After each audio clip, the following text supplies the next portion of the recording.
Pod Saúde, com Claudete Troiano.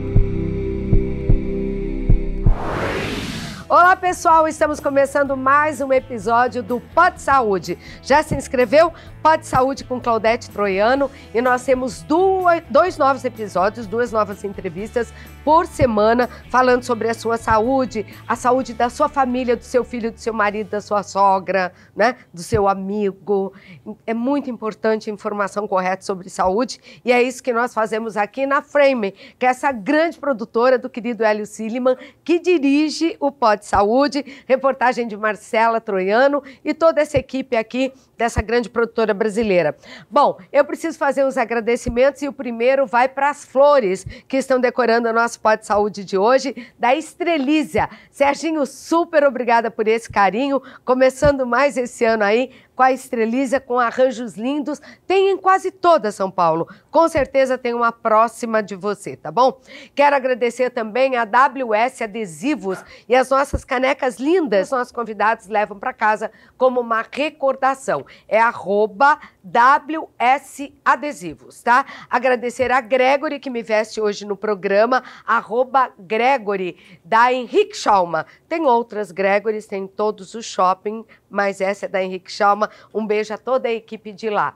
E começando o nosso Pod Saúde de hoje, o assunto é super importante. Ele é um médico muito conhecido de vocês. Como diz o Hélio Silliman, está toda hora na TV, então vocês conhecem bem. Mas hoje nós vamos passar informações importantes sobre as doenças infecciosas, as mais comuns no Brasil, e como se proteger delas, né? São doenças provocadas por vírus, bactérias, fungos, protozoários, e podem ser transmitidas de várias formas.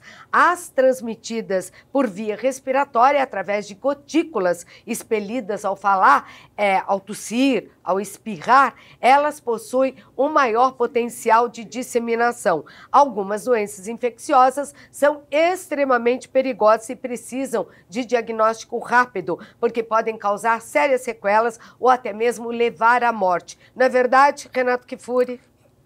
Perfeito, já acabamos o podcast, você já deu todas as informações importantes, um prazer estar aqui. Isso é das entrevistas que eu fiz com você, que aprendi muita coisa, a gente sempre aprende, né, com quem está do nosso lado. Eu que agradeço o convite, é um prazer estar aqui no Pod Saúde com você, uma honra. Ele é pediatra, daqui a pouco eu conto mais, ele é infectologista, mas eu sei que você já frequentou esse restaurante que hoje está comigo aqui. Opa! Vinduque.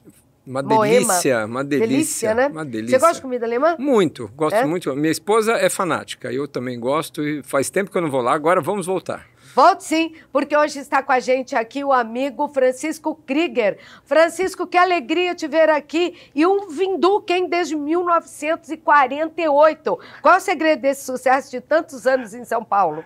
Pois é, Claudete. Em primeiro lugar, obrigado por poder estar aqui no seu programa, que maravilha. Dankeschön, né? Sim, eu acho que a persistência, a qualidade, o atendimento, a fidelidade de vocês, clientes, para conosco, né? Podermos estar servindo a vocês por tanto tempo e por muitas vezes termos na mesma mesa 4 gerações em uma família, né? Que bonito. Acho que são momentos importantes para nós, momentos raros, e sempre agradecemos por tudo isso. Agora mostra essa mesa bonita. Hoje ele trouxe algumas entradas, né? Que nós estamos aqui no estúdio, um estúdio que eu coloquei comida, mas não tinha comida aqui não, né? Mas como a gente gosta de gastronomia. Mas legal, qualquer hora eu vou gravar lá no Vinduque. Tá Mostra bem. o que você trouxe, e são pratos, né? E são entradas também. Claudete, então selecionei assim opções como hoje como petisco, mas que também pode ser servida peças inteiras, né? Na guarnição de chucrute, de salada, de repolho roxo, de batata sauté, enfim, na opção muitas vezes do próprio cliente. Então trouxe aqui um Eisbein aperitivo, que é o joelho de porco, a salsicha branca, o salsichão pinguim também, o Kassler, que é o carré, o hambúrguer, né, alemão com pão preto, bolinhos de carne pequeno, quando também pode ser feito grande, não é?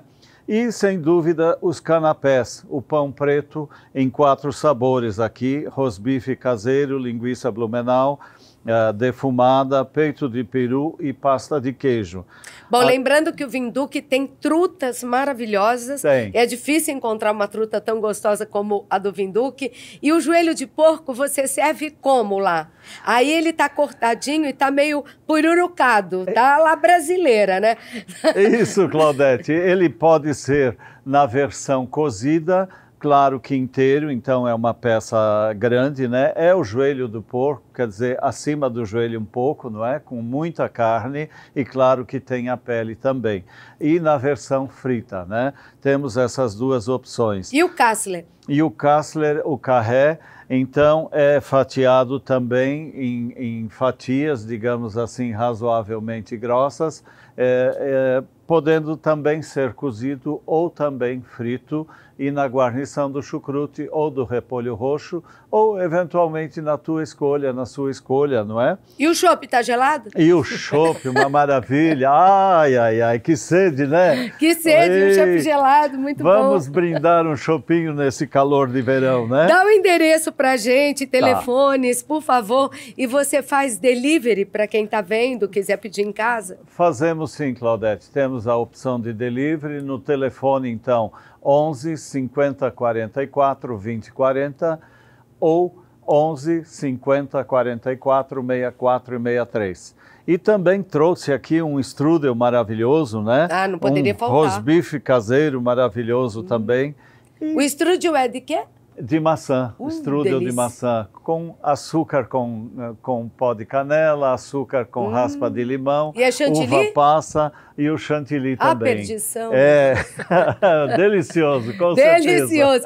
Onde fica o Vinduque? Nós estamos aqui no bairro de Moema, na zona sul de São Paulo, na Alameda dos Arapanés, número 1400. Como referência, eu poderia dizer, bem em frente ao Shopping Center Ibirapuera, uma quadra da avenida. Imagina, o Ibirapuera é que fala, estamos bem pertinho do Vinduque, desde 1948 aqui no bairro. É verdade, Vocês são referência em Moema. Quanta história, né? Quanta Muita. história, quantos momentos e sempre Dankeschön por tudo, né? Obrigado por tudo e por todos. Como é que é? Obrigado por tudo e por todos. Dankeschön. Dankeschön. Für alle und für allen, né? Obrigada, querido. Obrigado, Cláudia. Uma alegria te ver aqui, Dankeschön, Francisco. Vá ao Vinduque, eu peço as delícias do Vinduque em casa. Não sei se o chopp gelado ele leva. Eu acho que é melhor ir no restaurante. É tão lindo lá. Vale a pena. Você vai encontrar muita gente interessante no Vinduque. Ponto de encontro de todos aqui em São Paulo. Um beijo, querido. Beijo, obrigada, viu? Obrigado. Bom, e agora vamos para as doenças infecciosas, então, conversando hoje com o Dr. Renato Kifuri, que também é pediatra, é vice-presidente da Sociedade Brasileira de Imunizações, presidente do Departamento de Imunizações da Sociedade Brasileira de Pediatria e membro da Câmara Técnica Assessora do Programa Nacional de Imunizações. Seja muito bem-vindo, então. Eu que agradeço, Claudete, mais uma vez. Já deu água na boca, né? Deu vontade de ir, do Vinduque, né? Precisamos voltar. Porque a gente tem que viver bem, não é? Não tem a dúvida. Eu acho que é um conjunto de coisas para a gente ter saúde, não é, doutor? Saúde física, mental, espiritual. Isso, então não pode só trabalhar, tem que trabalhar, tem que se divertir um pouco, tem que se movimentar. Porque não nascemos para ficar parados, né? Exato. E atividade se alimentar física, bem. Alimentação, sono. E por que não, né? Se proteger de doenças, né? Sim, e saber conhecer as doenças é importante para isso. Quais são as principais doenças infecciosas que nós temos no Brasil? Você sabe, Claudete, que Ou contagiosas? As doenças infecciosas eram no passado a nossa principal causa de morte. As pessoas morriam de infecção. Antes das vacinas, antes dos antibióticos, se andar um século e meio para trás, morria-se de diarreia, de sarampo, de paralisia, de pneumonia, de coqueluche, de gripe. As doenças matavam. A gente tinha uma expectativa de vida muito menor. O brasileiro e a população mundial vivia 50 anos de idade. E o que fez a gente viver 70, 80, 90 anos de idade? Foi justamente entre água potável, antibióticos e vacinas. Então a gente se livrou, aí, entre aspas, né? As doenças infecciosas continuam, mas a gente se livrou dessa grande carga que as doenças infecciosas tinham e passamos a morrer hoje de câncer, de AVC, de doença cardíaca, de infarto, as doenças crônicas, diabetes, né? Quem vive mais acaba tendo alguma dessas doenças. Agora, curiosamente, são justamente, de novo, as infecções que têm feito com que esses indivíduos que vivam mais, ou acabam vivendo mais, acabam adoecendo e descompensando suas doenças e voltando a falecer. Então, as pneumonias, o herpes zoster, a Covid, a bronquite, todas essas, a gripe, todas essas doenças na população mais envelhecida acaba sendo um grande desagravo. E são infecciosas. E são infecciosas e muitas vezes preveníveis, evitáveis, né? Isso que é importante destacar. Então, as doenças infecciosas que eram no passado, a diarreia, o sarampo, a poliomielite, a paralisia, quase não desapareceram, mas foram bem controladas. Hoje a gente tem o que nós chamamos de prevenção durante todo o curso de vida. Então, falar em prevenção de doenças infecciosas, dengue, chikungunya, estamos falando também de outras como a Covid-19, a nova pandemia, a gripe aviária que está por aí, né, chegando, ameaçando fazer outro estrago de novo, mundial. Né? Então, nós temos muitas doenças infecciosas hoje e, de novo, muitas das quais nós temos vacinas para elas. Né? Você escolheu a profissão certa. Talvez geriatra fosse mais no futuro, viu? A população está envelhecendo, né? Sim, mas o infectologista tem que estar presente o tempo todo. Também. O tempo todo. Mas há muito poucos geriatras. A gente precisa falar um dia. É verdade Vamos falar de envelhecimento. No Brasil, o Brasil não está preparado. Envelhece mal o brasileiro. Desde a calçada, que não tem para os idosos. Tudo. Nós estamos discutindo, a gente vê os políticos falando de creches, vagas, a zerar a fila da creche. Ninguém fala em zerar a fila das casas de repouso ou das instituições de longa permanência para os idosos. Não tem no SUS. Não tem. Não tem no SUS. Então, como é que os jovens hoje, os adultos de 60 anos, 50, 60, 70, vão trabalhar e com quem que vão deixar seus pais? Invertemos a pirâmide. Então, hoje, aquilo que a gente fazia para as crianças, né, precisamos creche, escolas, berçários. Já foi um país jovem, né? Para as crianças, para os pais poderem trabalhar e ter onde deixar seus filhos, nós vamos, com a taxa de natalidade caindo, envelhecimento aumentando, nós vamos precisar de instituições que acolham nossos idosos. E as pessoas vivendo mais. E a figura da mulher, que sempre foi aquela que olhava o pai, que olhava a mãe, que olhava a sogra, porque estava em casa, agora trabalha, está fora também. Exato. Né? Não dá para olhar nem a criança, por isso precisou muito de creche, e agora precisa acontecer qualquer coisa para olhar. Você sabe que a minha geração, eu tenho 50 anos, vou fazer 60 anos já. E a minha geração é chamada geração sanduíche. Você já ouviu falar esse termo? Por quê? Porque os adolescentes filhos com 30 anos não saem de casa. Isso é verdade. E os pais de 70, 80 anos também estão vivendo bastante. E a gente está cuidando do sanduíche filhos e do sanduíche pais. Tem família expulsando o filho de casa, 32, pega a mala e vaza. Porque eles se acham adolescentes. E a gente está num momento dessa faixa etária onde a gente não consegue aproveitar a vida, porque a gente não largou ainda da carga de criar o filho e tem assumiu que cuidar dos pais. Eu tive problemas tanto com meu pai como a minha mãe, é uma família que, graças a Deus, pode estar presente, né? Com 5 filhos, ajudando. Mas ali eu notei que não tem, é caro. O que tem é extremamente caro. Então, você tem que se preparar para a sua velhice, tem que guardar dinheiro para isso, tem que se preocupar com isso, que o tempo passa assim quando você vê. Você já está na hora de alguém te cuidar e não tem ninguém. Não tem ninguém que te cuide, não tem casa, de graça. Não existe. E ainda os pagos. Eu vi tanta coisa deprimente, doutor Renato. Deprimente no cuidado com os idosos. A gente precisa fazer essa poupança. Vamos fazer um programa especial só falando. Poupança de saúde mental, poupança do músculo, poupança da inteligência, poupança do cérebro no Alzheimer e poupança financeira. É isso mesmo. Precisamos e urgente. Bom, voltando lá para o nosso assunto. E está todo mundo vivendo mais justamente por isso, porque a medicina não para, a ciência avança, as vacinas chegaram, né? E aí, os vírus, as bactérias ficaram mais preocupados.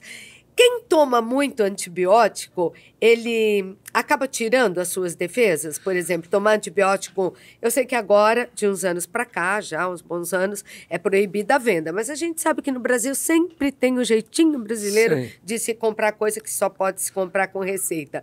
Tomar muito antibiótico prejudica a saúde? A automedicação, de uma maneira geral, faz mal, né, Claudete? Você melhor que ninguém sabe como a gente toma remédio por nossa conta. Vou passar uma pomadinha, eu acho que é isso. Pomada, às vezes, tem cortisona. Pomada, às vezes, resistem a antibióticos. Eu vou tomar esse comprimido porque eu acho que minha sinusite está atacada, eu vou tomar isso para tosse, sem saber o que está tomando. E com antibiótico não é diferente, né? Os antibióticos, quando você usa um antibiótico, e essa é uma preocupação cada vez mais mundial, porque a gente usa antibiótico não é só no ser humano, né? A gente usa na agricultura, usa no cultivo do gado. Então, quanto mais a gente dispersa o uso de antibióticos no planeta, as bactérias mais sensíveis a eles vão morrendo, porque os antibióticos são feitos para matar bactérias. Só que tem um grupo dessas bactérias que tem resistência a esse antibiótico. Então, quando você toma um antibiótico, você não mata a sua bactéria que está na sua amígdala, dando uma amidalite, por exemplo. Você mexe com toda a sua flora, porque esse antibiótico tem uma ação sobre todos os micro-organismos, as bactérias do seu corpo. Quem sobra depois que você toma antibiótico? Justamente os resistentes a esse antibiótico. Então você começa a ter proliferação, a cria desses micro-organismos que sobraram no seu corpo, são crias resistentes àquele antibiótico. A geração que vem do uso pós são gerações que sobraram daqueles que sobreviveram a esse antibiótico. E aí você vai tomar o segundo antibiótico, às vezes precisa ser diferente, porque aquelas que sobraram já não faz mais efeito, aquele medicamento são resistentes a ele. Você começa a variar, ter que usar outros antibióticos de classes cada vez mais elevadas, de agressividade cada vez maior, de efeitos colaterais, até que chega um ponto de quem usa muito antibiótico, às vezes não tem opção. Ele pega uma infecção e tudo que está lá é resistente a esses antibióticos. Então a resistência ao antibiótico é um problema grave e que passa muito por esse uso indiscriminado. E não existe medo de uma superbactéria? Existe, já existe. A gente fala hoje em superbactérias que elas estão ainda dentro de hospitais, porque no hospital se usa muito antibiótico. Então aquelas bactérias que sobrevivem a tanto antibiótico vão ficando fortes demais. E aí acomete o indivíduo que está lá entubado, com uma cânula, com catéter, com uma veia peiga, fazendo diálise, usando todos aqueles aparelhos que são invasivos e muitas vezes necessários para manter a vida de alguém, só que ela aproveita essa entrada e cai no sangue, cai dentro do pulmão.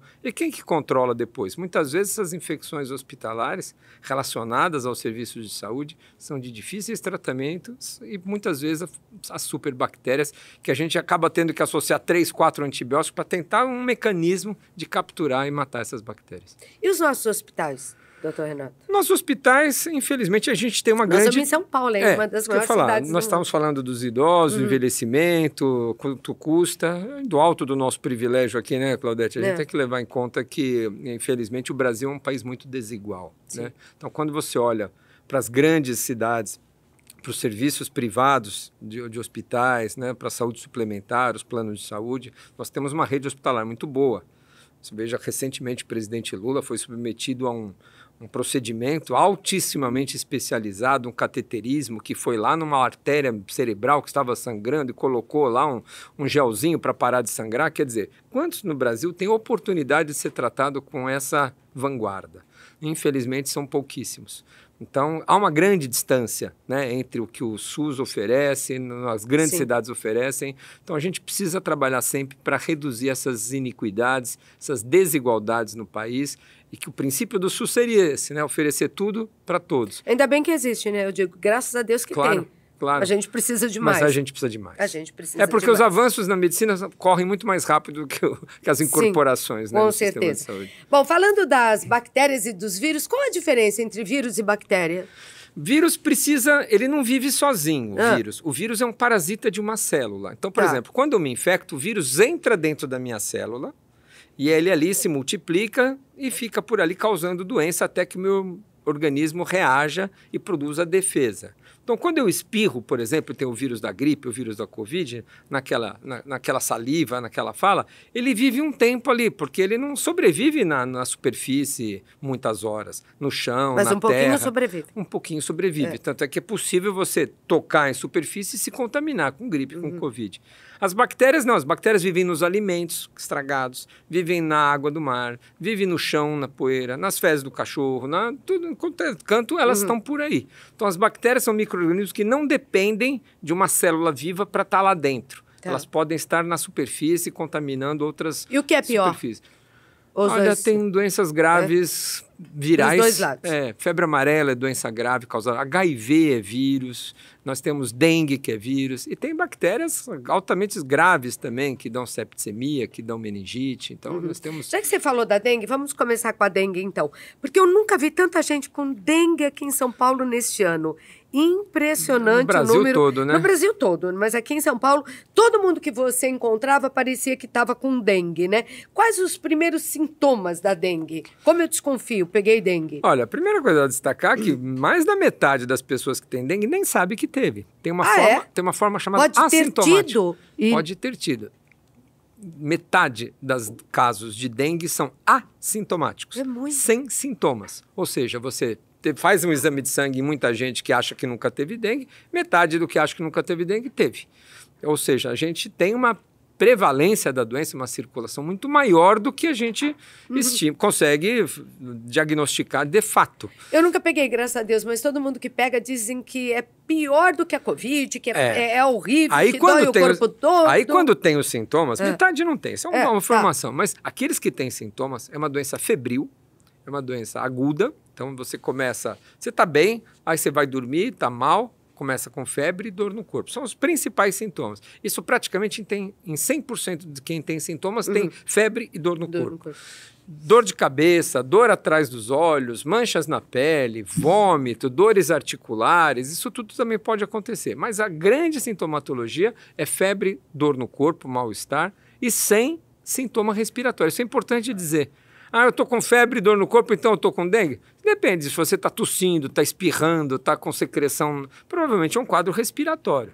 Agora, febre, dor no corpo, sem nenhum sintoma respiratório, pense em dengue. Porque nós estamos vivendo, talvez esse ano nós vamos fechar a pior ano de dengue que nós tivemos no país e, vou dizer, no mundo. 80% dos casos de dengue das Américas aqui foram no Brasil.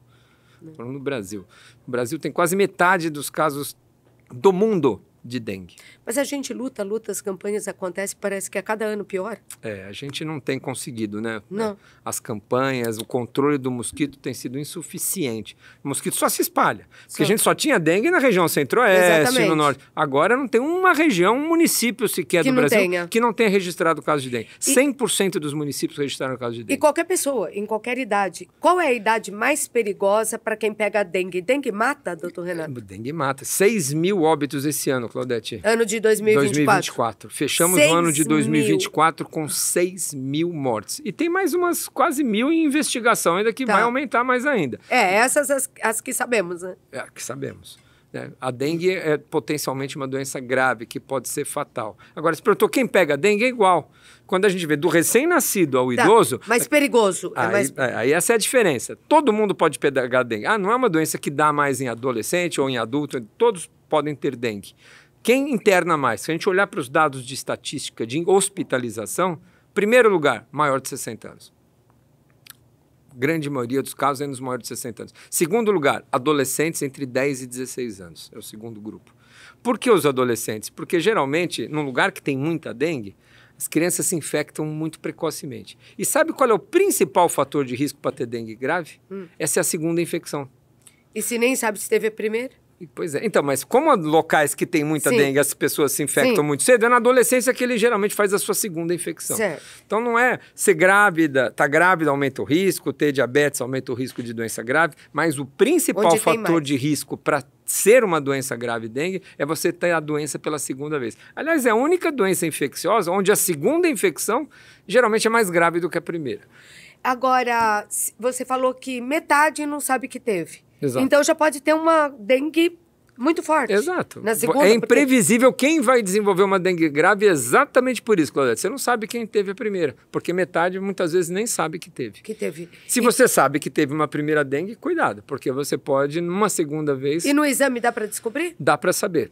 Então, só quando tiver a segunda que for fazer o exame, se não... Não, você pode fazer um exame de sangue normalmente e colher, saber se você já tem anticorpos com a dengue, se você já se expôs ao vírus em algum momento da sua vida. Isso já seria bom, mas se não fez, o médico só vai saber na hora que esse paciente fizer o exame. O que é essa dengue hemorrágica? É essa que mata? É, essa que mata. O que acontece com a dengue? A dengue normalmente é um quadro viral, não existe um antiviral, um remédio que vai matar o vírus da dengue, você tem que esperar o seu organismo reagir. Só que às vezes o que acontece, você tem uma desidratação muito grande. A dengue, a infecção pelo vírus, altera ali a permeabilidade dos vasos e aquele sangue que está dentro do nosso vaso acaba escorrendo para fora, escoando para fora dos vasos. E você cai a sua pressão, aí altera todo o processo de coagulação e acaba, às vezes, levando a sangramento. Então, se você hidrata direitinho, toma muito líquido e ficar atento aos chamados sinais de alarme. Então, quem está com dengue, é importante destacar, são os sinais de alarme. Começou a vomitar sem parar, começou a ter sangramentos, começou a ter uma dor abdominal muito forte e queda de pressão, tontura, mal-estar. Esses são os 4 chamados sinais de alarme que essa dengue está evoluindo para forma grave. Dor abdominal, dor na barriga muito forte, vômitos, perda de consciência, desmaio, queda de pressão, tontura e sangramentos. Qualquer um desses 4 sinais, para quem já está com dengue, é motivo para urgência médica. Você evita a morte se você orientar, você está com dengue, tome muito líquido, hidrate-se e fique atento a esses sinais. Por que o líquido é tão importante? Porque ele vai repor aquele líquido que está extravasando de dentro do vaso, está perdendo. Você vai hidratando-se e vai colocando para dentro do vaso, mantendo a sua circulação em dia. Agora, por que algumas pessoas são picadas por qualquer inseto e outras não são tanto? Dizem, eu sou sangue ruim, ó, ninguém me pica.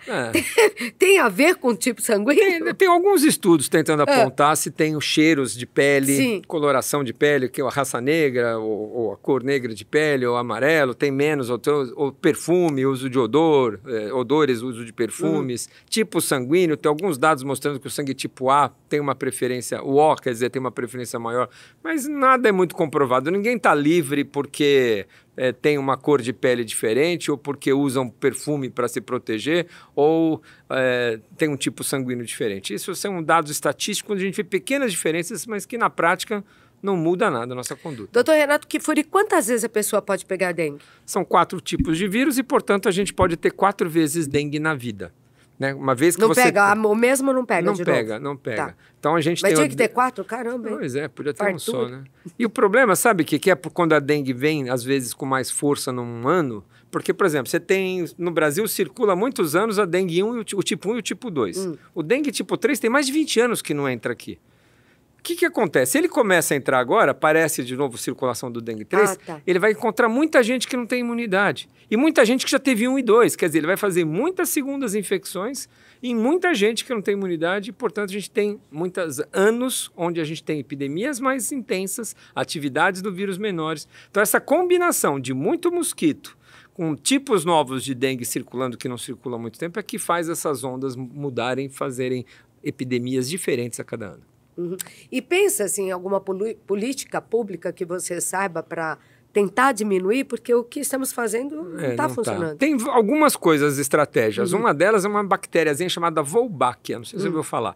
Elas infectam, a gente pega o mosquito, infecta ele com uma bactéria, o mosquito, não é o vírus da dengue. Pega o mosquito e essa bactéria dentro do intestino do mosquito não permite que ele fique com o vírus. Essa combinação da bactéria Wolbachia no intestino do mosquito, ele não deixa esse vírus, essa fêmea do mosquito, ficar com o vírus da dengue dentro dela. Mas onde vai espalhar essas bactérias? Você cultiva esses mosquitos, infecta eles com essa bactéria e solta no ambiente. Aí ele vai... E ele vai multiplicando-se, os filhos deles também já nascem. Os outros vão morrendo e os filhos deles vão nascendo com essa bactéria. Isso fez nas Filipinas reduzir em 60%. Em quanto tempo? Em 1 ano. Nossa. 60%. Quanto vive o mosquito da dengue? Vive semanas, vive 1 semana, 10 dias. Mas a geração... Então não, mas a geração... Futura, sim. Não, os filhos desse mosquito infectado já nascem com essa bactéria também. Então isso é ótimo. Fica de geração para geração. Então, vai acabando com os mais velhos e os novinhos já não tem. Precisa fazer uma reposição. Sim. E dependendo do ambiente que você, por exemplo, vai colocar numa comunidade, dentro de uma favela, é muito difícil esses mosquitos entrarem em todos os lugares. Mas lugares mais abertos, Campo Grande fez 40% de redução em Campo Grande. Piracicaba está fazendo... Através desse método.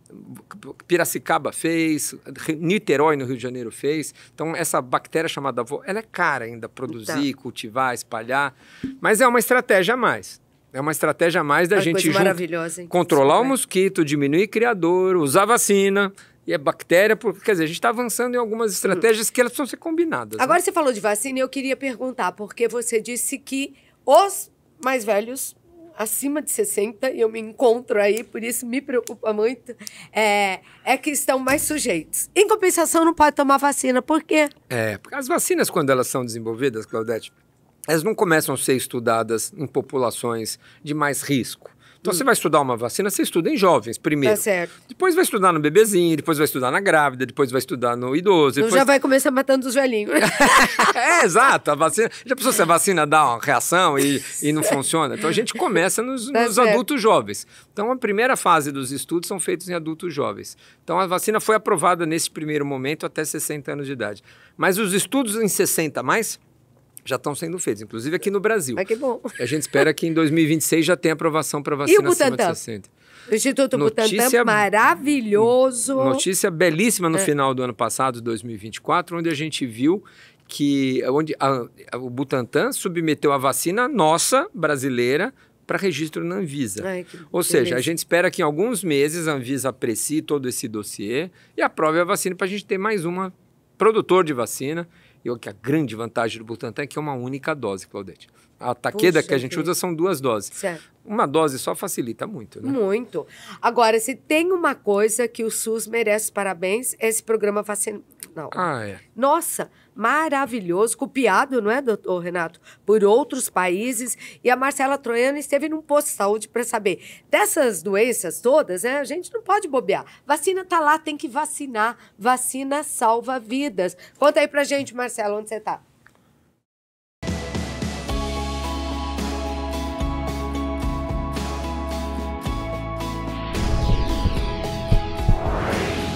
Olá, mãe. Olá a todos que assistem o Pod Saúde com Claudete Troiano. Hoje, falando sobre doenças infecciosas, e aí elas estão de monte pelo mundo, né? Eu vim até o SUS para falar um pouquinho sobre isso com a enfermeira Luciana Ursini. Tudo bem? Tudo bem. Ela é do programa de imunizações, não é isso? Do estado de São Paulo? Da cidade de São Paulo. Da cidade de São Paulo. Luciana, obrigada por nos receber.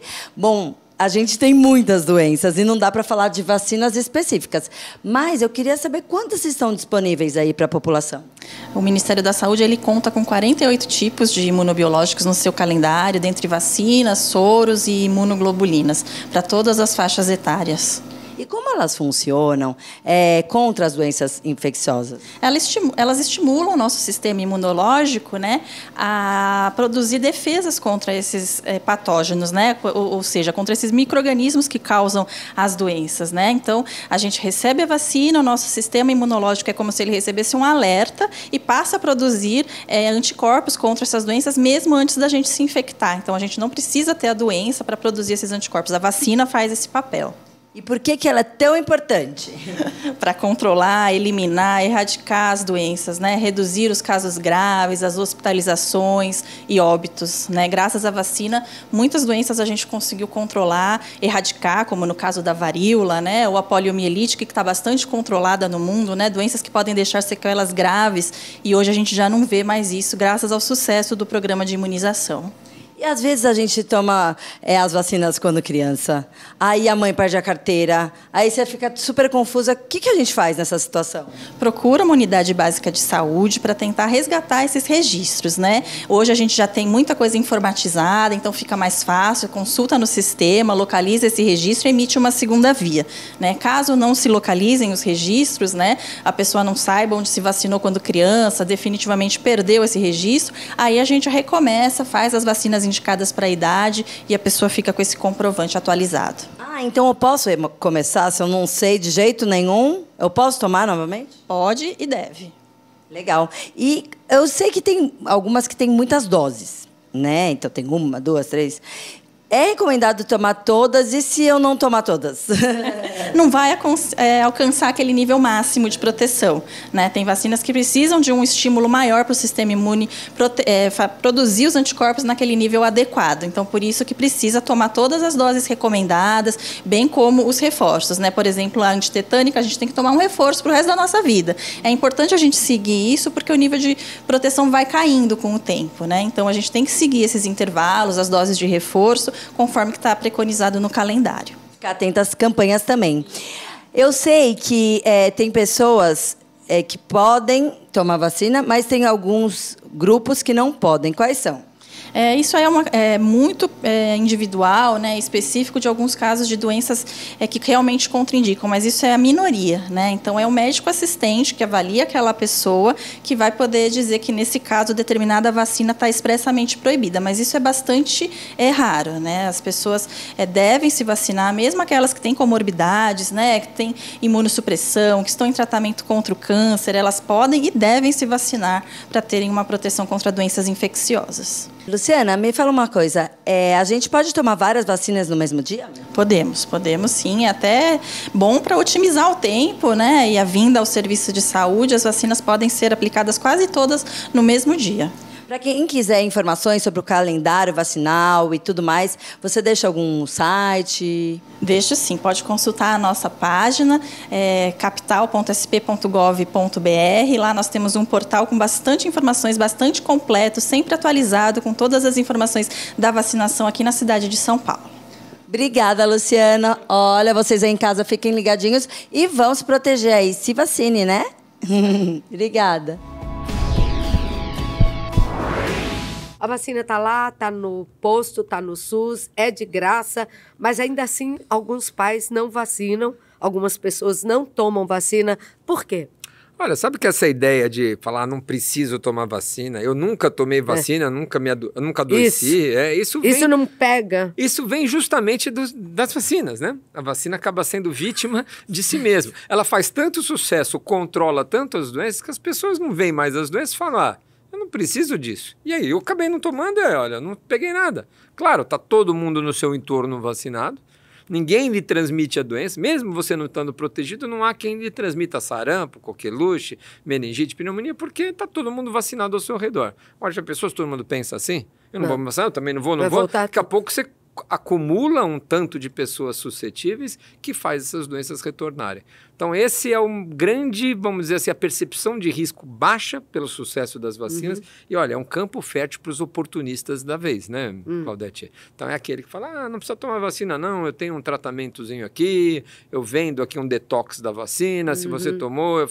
Não caiam nessa. Muito cuidado com essa conversa que a gente tem muitas vezes com pessoas que querem iludir a boa-fé das pessoas, dizer que as vacinas fazem mal, que é uma grande bobagem, né? Mentira, né? Uma mentira, as chamadas fake news. Não há por que a gente colocar vacina num programa público, colocar para a população vacinas que vão fazer mal, né? É absurdo. É um absurdo. Não, e quem tem um pouquinho mais de idade eu lembro quantas crianças eu via no bairro onde eu morava que tinham paralisia infantil. Na minha classe, né? Não tinha é? na escola. Quem tem a nossa faixa etária, um pouco mais, andava com pessoas sequeladas, né? Pro resto da vida. E quantas não morreram de sarampo? Sarampo, de coqueluche. Não é? Coqueluche, matava. E vacina não é para evitar só morte, né, Claudete? A gente evita sofrimento, dor, internação, sequelas, né? Você tem uma meningite... E problemas durante uma vida inteira. Né? Carregar uma sequela de uma meningite para o resto da vida, uma paralisia cerebral, uma doença que podia ser evitada. Nós tivemos esse ano, 2024, ano passado, 12 mortes por coqueluche. Olha, coqueluche. Que não se esperava. 10 dessas crianças que morreram de coqueluche poderiam ter sido prevenidas se a mãe tivesse tomado a vacina da coqueluche na gravidez. E a mãe não tomou. Das 10 das 12, poderiam ter sido evitadas. Como assim? Eu costumo dizer que contra o arrependimento ainda não inventaram vacina. Isso. E aí, como fica, né? A cabeça... o coração dessa mãe que perdeu um filho porque ela não tomou a vacina estando grávida. E não é falta de informação, que informação hoje em dia... Espero que não, né? Né? Mas assim, ela precisa ser informada na unidade de saúde, o médico precisa falar, é o papel de todos, né? É papel de todos, mas dá para pesquisar também, né? Dá para pesquisar doutor, também. Né? O celular não é só para ver a vida dos outros ou redes sociais. Mas quem faz um pré-natal tem a obrigação de receber a informação também de que a vacina. Mas eu acho que os médicos estão passando. Eu acredito que sim. Eu acredito que sim também. O que a gente vê é, infelizmente, um movimento contra a vacina nesse país. Se lutou tanto para a gente ter esse programa tão importante que vai lá, sabe, atravessa rio, atravessa mangue para vacinar as pessoas, não é? É lógico, precisa mais? Precisa. Sempre precisa. Sempre precisa. Mas o programa é bom e tem vacina. É isso. Né? Então tem que vacinar para evitar, porque depois, é como você falou, contra o arrependimento não tem, e é duro. Vacina. Pelo amor de Deus, né? Perder alguém dessa maneira. Fora isso, eu queria ainda conversar um pouco, eu sei que você tem uma clínica, né, de vacinas. E sobre o herpes zoster. Porque esse a gente tem que fazer um alerta muito grande. Olha, todo dia eu lembro dele. Porque eu tive. Eu ia vacinar, cheguei a ligar até pro doutor Renato Kifuri mesmo. Falei, eu vou aí. Ele falou, manda alguém no estúdio. Eu falei, não, eu vou, doutor. Não sei, me deu uma intuição assim, vacina contra... Sabe quando um dia parece que alguém te avisa, assim, sobra? Vacina contra o herpes zoster. E eu cheguei a ligar pro doutor, lembra? Lembro, lógico que lembro. Não vacinei. Bobeei, fiquei trabalhando, não vacinei e tive. E eu fiquei com aquela neuropatia e eu não sei o que é. Faz calor, o bicho ataca. Faz frio, ataca. E parece umas ferroadas, assim, um choque elétrico. É horrível, doutor Renato. É horrível. Horrível, não me livro. Infelizmente, o herpes zoster é uma doença que aumenta a sua incidência muito com a idade. Acima dos 50, seu risco vai aumentando. Acima dos 60, dos 70, dos 80. Quanto mais velho a gente vai ficando, maior o risco da gente ter. Que é uma reativação daquela catapora que a gente teve na infância. Olha só. Quando a gente teve catapora, o vírus da catapora não vai embora do nosso corpo. Chama vírus varicela. E aí, quando baixa a nossa imunidade, ele por aquele trajeto do nervo onde ele ficou, que dá aquele cobreiro, aquelas lesões na pele, dolorosas, e nem sempre resolve somente depois do episódio agudo. Fica com a tal da neuralgia ou neuropatia pós-herpética, que é dolorida, que é chato, que não precisa nem mudar clima, mas muitas vezes é de difícil controle a dor. Às vezes a dor é de difícil controle. E essa é uma vacina, né? Como algumas que ainda não tem no setor público. Infelizmente, mas tem no privado. Tem. Nem todas as vacinas que são desenvolvidas com a velocidade já entram direto no programa público. De nenhum país do mundo. O Brasil não é diferente. Tem vacinas contra meningite que ainda não estão no SUS. Tem vacina contra vírus sincicial respiratório que não está no SUS. E tem a vacina, por exemplo, do zoster que também ainda não está no SUS. Aí somente em clínicas privadas, a nossa clínica mas lá, é uma vacina que vale a pena. Vale a pena o investimento. Tem que tomar. É um investimento enorme na sua vida, na sua saúde. Eu acho que é um investimento porque é uma vacina que tem uma eficácia acima de 95%, Claudete. Então, 95%. Será que foi a Covid? Aconteceu alguma coisa? Porque eu nunca vi tanta gente com herpes zoster. Eu não sei se quando você tem alguma coisa, você vê mais gente que tem. A Covid aumentou muito. Aumentou. A gente, provavelmente, como uma das sequelas pós-Covid, né, das complicações da Covid longa, tem o herpes zoster. E tem também as questões emocionais. A gente ficou muita gente trancada dentro de casa, muitos idosos sem poder ver seus filhos, seus netos. O zoster tem uma relação também com a questão do estresse. O zoster aparece muitas vezes em momentos de estresse. Então a gente sabe que a Covid trouxe um impacto econômico, social, relacionamento familiar para tanta gente, então isso também deve ter colaborado para o aumento dos casos de zoster. E no caso do zoster são duas? São duas doses com intervalo de 2 meses acima entre elas. Dos 50. Acima dos 50 anos. Então fica o recado aí, se quem puder se proteger, vale a pena, porque é um investimento que você faz, não é um gasto. Você vai prevenir em termos de dor, de sequelas. Só os remédios que você vai usar para combater as dores, você vai ter nos anos seguintes ao episódio de zoster, vai custar mais barato, a vacina custa mais barato que esses remédios. Com certeza custa. E ela pode dar no olho. Tem gente que fica cego quando dá no olho. Pode dar no rosto o herpes zoster e você tem uma paralisia facial. É muito perigosa, muito dolorosa. Tem gente que tem 1, 2, 3 vezes, tem que se vacinar. E agora quem já teve, pode ter de novo. Pode ter que esperar 6 meses para fazer a vacina. Né? Tá, mas pode ter de novo. Pode ter de novo, por isso que a gente vacina. Fica contando lá, deu 6 meses, corre para tomar. É isso. Bom, queria falar um pouquinho para a gente finalizar da Covid. O que a Covid nos ensinou? Você foi um dos infectologistas que a gente mais viu nessa fase, dando informação e a gente desse lado agradecendo. A gente precisava saber de tudo, como proteger. Algumas coisas mudaram, umas vieram para ficar, para melhorar. Eu acho que em muita coisa eu melhorei depois da Covid. Eu tive Covid, não foi das mais graves, perdi o olfato, o paladar, demorou quase 1 ano para voltar, não voltou meia boca, assim, mas a gente perdeu gente, né? Nós perdemos famílias inteiras, teve gente que perdeu pai, perdeu mãe, perdeu filho. Foi tão triste aquilo lá. O que ela deixou de lição, doutor Renato? Eu acho que a Covid trouxe um cenário muito diferente, né, Claudete? Ficamos trancados dentro de casa, com medo de apertar botão de elevador, de tocar em maçanetas.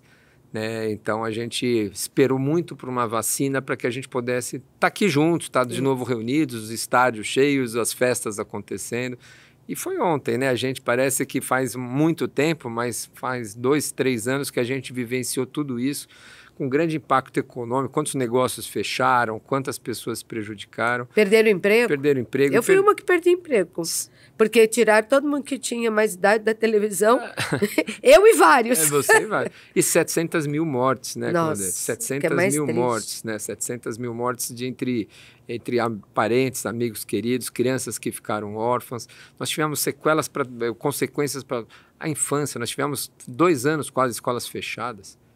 Num país onde você tirar uma criança, um adolescente da escola, significa ela talvez nunca mais voltar a estudar. Nós tivemos crianças que caíram aí no crime, no trabalho, e nunca mais terão oportunidade de estudar porque perderam 2 anos de estudo, estavam razoavelmente inseridas no sistema educacional do país. Então nós tivemos sequelas e consequências para tudo quanto é lado.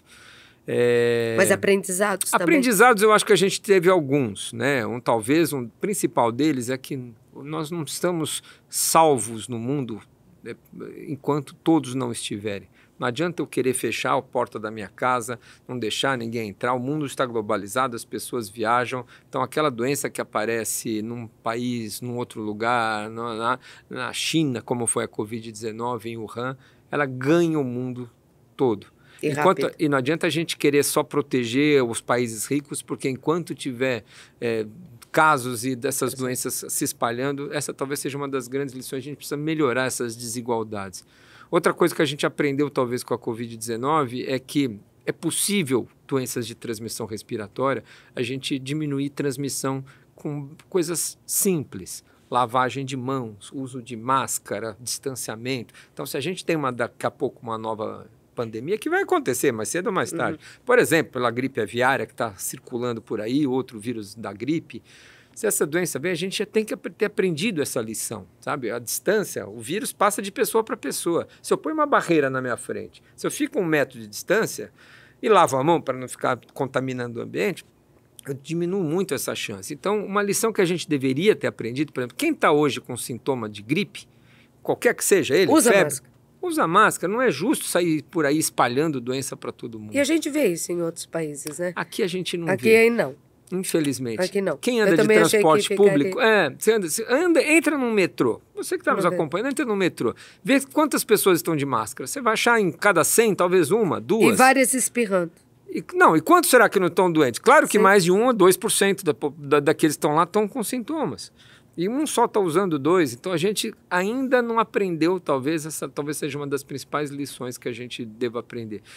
E outra coisa que eu acho que talvez seja fundamental que a gente aprendeu ou deveria ter aprendido, é que a gente deve ouvir as autoridades sanitárias, a ciência, aqueles que falam cuidado com as fake news, porque foi um ambiente muito propício para que aqueles vendedores de ilusões vendessem aí o kit Covid, toma tal remédio que melhora, faz isso, que as vacinas não funcionam. Tomando remédio que nem conhece, remédio perigoso e que, como você começou falando aqui, pode atacar outra coisa. Exato. Né? Então, a gente tem que tomar muito cuidado. Então, acho que a pandemia trouxe algumas lições importantes, algumas delas a gente já está esquecendo, que a gente precisa sempre estar lembrando, mas a gente precisa lembrar que as vacinas foi o divisor de água. 80% das mortes, das 700 mil mortes que nós tivemos por Covid, foram antes da era da vacina, antes da chegada das vacinas. Olha 80%. Isso. Quer prova maior?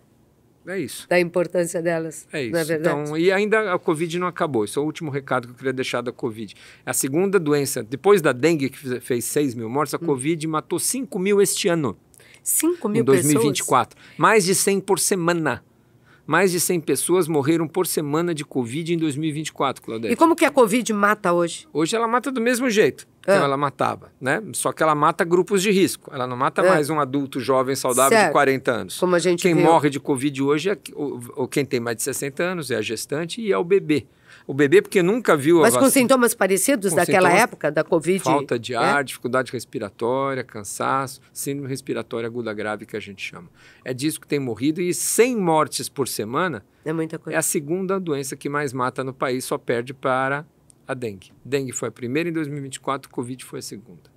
Nossa, fica aí esse alerta para as pessoas. Então, vamos finalizar você fazendo esse alerta aí para as pessoas isso é sobre, importante. né, como viver, para não pegar nada disso. Olha, a gente fala, né, a gente cansa de ouvir o que a gente precisa para viver melhor. A gente precisa de uma dieta boa, comer de maneira saudável, dormir bem, fazer atividade física, não fumar, né? Então, a gente sabe o que precisa viver ou fazer para viver só tem que fazer. Qualidade. Mas é isso, né? Mesmo. A gente sabe que quando a gente quer os 5 passos, que é evitar o sedentarismo, evitar o tabaco, controlar a sua glicemia, ter uma alimentação saudável, consequentemente para não ser obeso. A vacina precisa estar nesse pacote de bem-estar. Tá?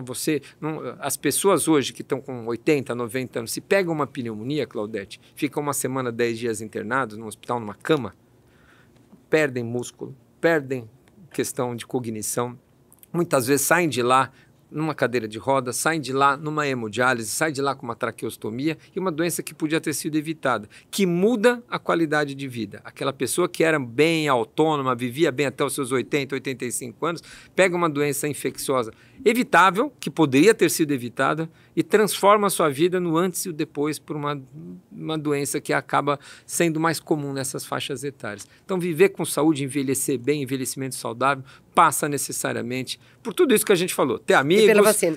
Ter amigos, ter boas relações, desenvolver a mente, evitar ficar parado, movimento e tomar vacina. Então, não há uma idade sequer onde a gente não tem uma recomendação de imunização e todos nós precisamos estar vacinados. Tá certo. Eu conversei com o Dr. Renato Kifuri, pediatra, infectologista, Instagram, @Renato Kifuri. Né? Que se escreve assim, nós estamos colocando aí para você ver certinho. E a clínica fica onde, doutor? A clínica fica em Perdizes, é a Provacina, que já tem 30 anos lá em Perdizes, a clínica mais antiga lá da que nem um restaurante quase? Quase, não vamos chegar lá, mas nós vamos comemorar 30 anos agora em 2025. Provacina. Provacina, na Rua Minerva 182. O telefone de lá é 3673-8520 ou, obviamente, no Instagram, @Provacina com 2 Cs. 3673-8520. Tá, gosto de repetir para ir decorando, sabe como fortalecer o cérebro. Exato, da cidade. exercício. Exercício para a cabeça. Doutor, muito obrigada por ter vindo. Eu que agradeço. Grande abraço, prazer viu? Em nome da Frame aqui. Um grande beijo. Sucesso no programa e olha, um prazer estar com você novamente, Claudete. Muito obrigada. Espero que vocês tenham gostado desse bate-papo. A gente aprendeu tanta coisa. Então, passe a informação que é correta. Essa é boa passar.